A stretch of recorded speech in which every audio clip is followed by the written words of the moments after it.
क्या हो अगर आपको किसी बंद कमरे में रस्सियों से बांधकर एक लाश के साथ एक अंधेरे कमरे में एक रात के लिए छोड़ दिया जाए।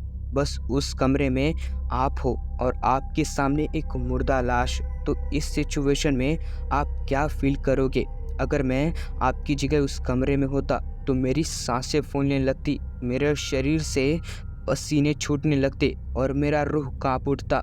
सेम इसी तरह एक व्यक्ति के साथ एक ऐसी ही घटना घटी। आखिरकार उस व्यक्ति के साथ ऐसा क्यों किया गया? उसे बंद कमरे में रस्सियों से बांधकर एक कमरे के अंदर एक लाश के साथ क्यों छोड़ दिया गया?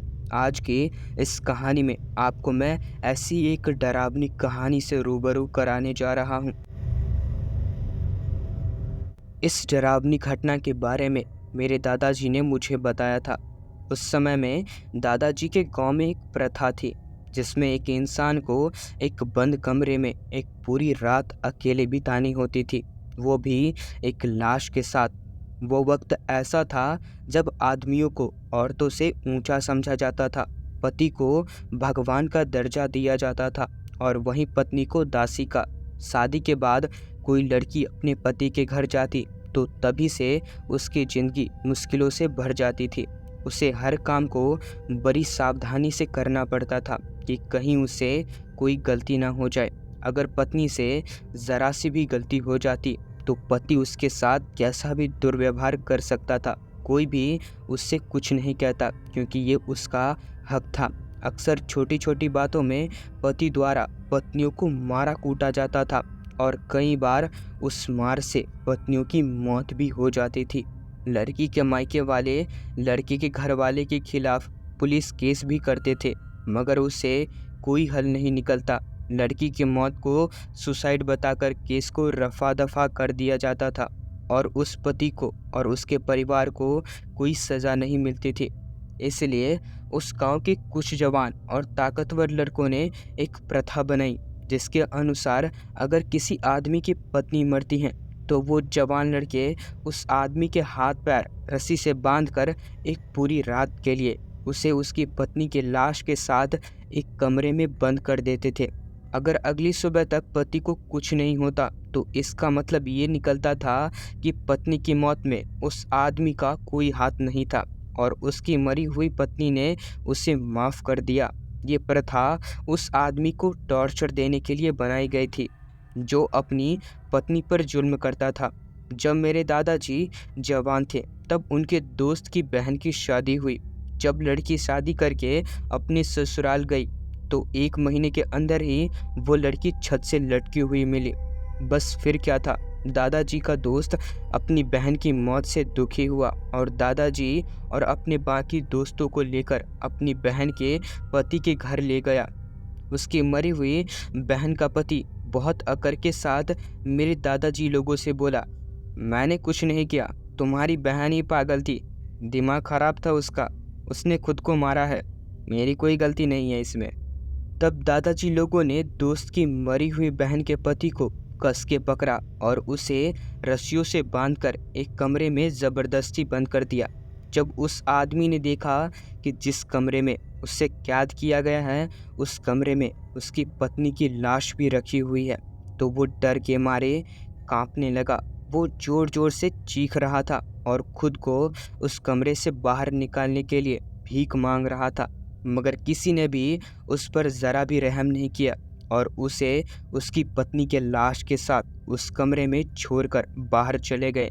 उस आदमी से कहा गया कि अगर तुमने कुछ नहीं किया है तो कल सुबह तक तुम्हें कुछ भी नहीं होगा, तुम्हें छोड़ दिया जाएगा। और फिर कमरे की लाइट्स ऑफ करके वो कमरे से बाहर चले गए और कमरे का दरवाज़ा बाहर से बंद कर दिया। अब कमरे में एकदम अंधेरा था, बस बाहर से खिड़की से चांद की रोशनी से थोड़ा उजाला हो रहा था। उस आदमी की आंखें अपनी पत्नी की लाश के ऊपर ही टिकी हुई थी।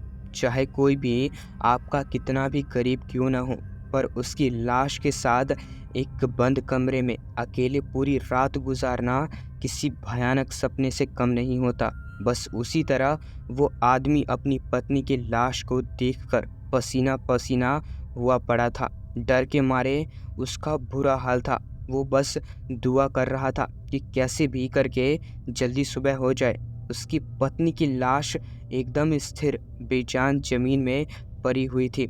उसे सफ़ेद कफन से ढका हुआ था।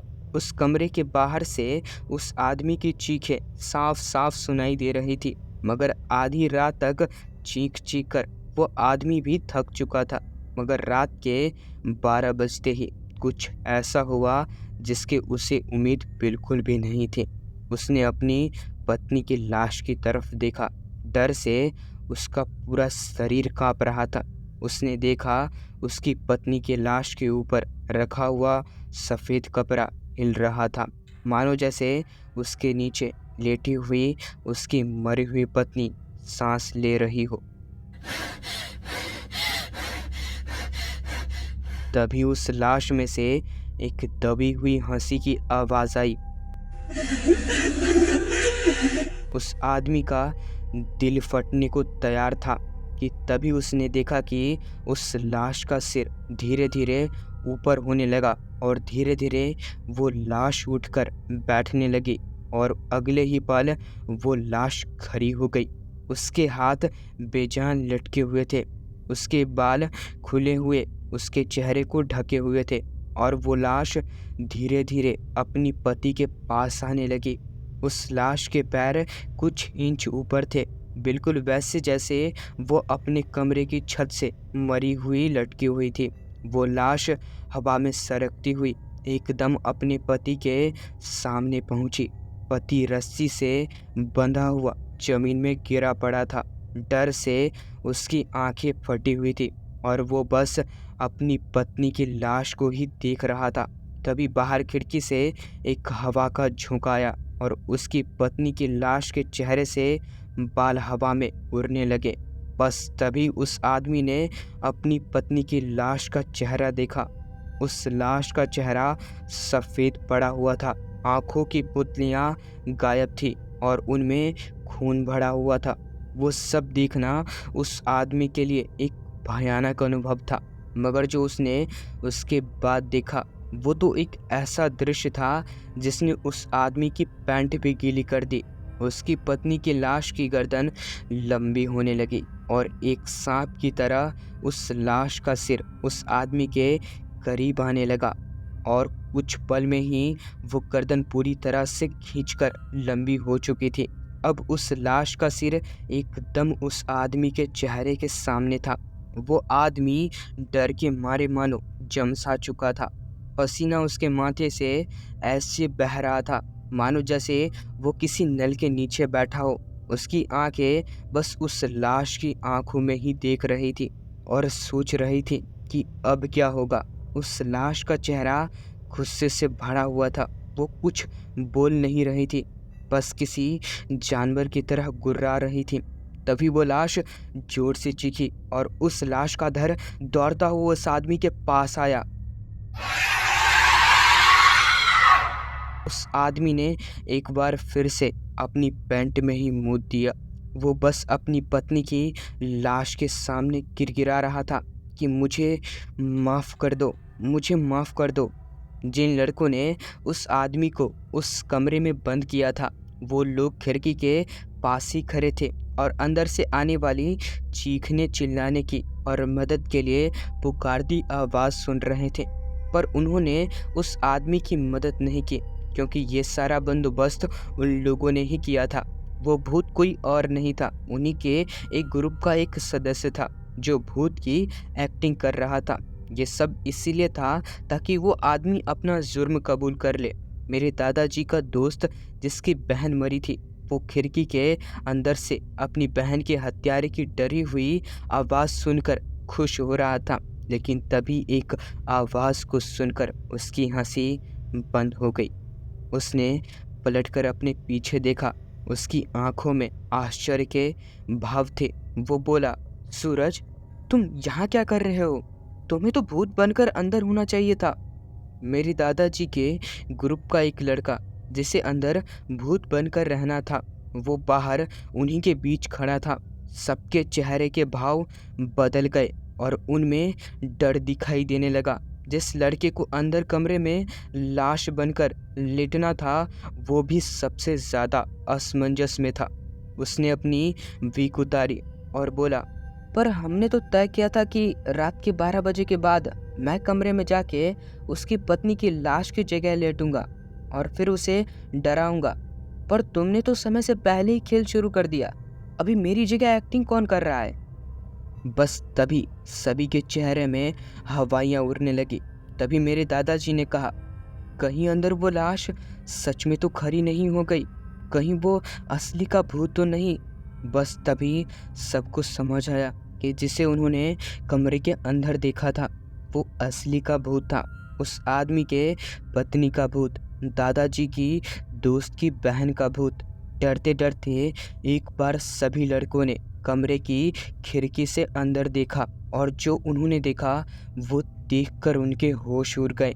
वो लाश खरी थी और उसकी गर्दन एकदम लंबी होकर उस आदमी को डरा रही थी।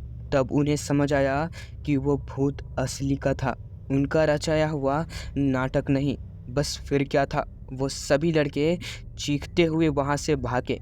अगली सुबह वो लोग वापस लौटे और कमरा खोल के देखा, अंदर लाश वैसे की वैसी ही पड़ी हुई थी जैसे उन्होंने छोड़ा था। कफन से ढकी हुई, रस्सियों से बंधा हुआ आदमी जमीन में बेहोश पड़ा हुआ था। उन लोगों ने उसे घर से बाहर निकाला और उसके घर वालों को सौंप दिया।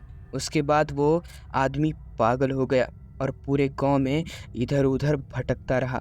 वो हर वक्त अपने मुंह से यही बड़बड़ाता रहता था, मुझे जाने दो, मुझे माफ़ कर दो, मुझे जाने दो, मुझे मुझे कुछ मत करो, मुझे जाने दो।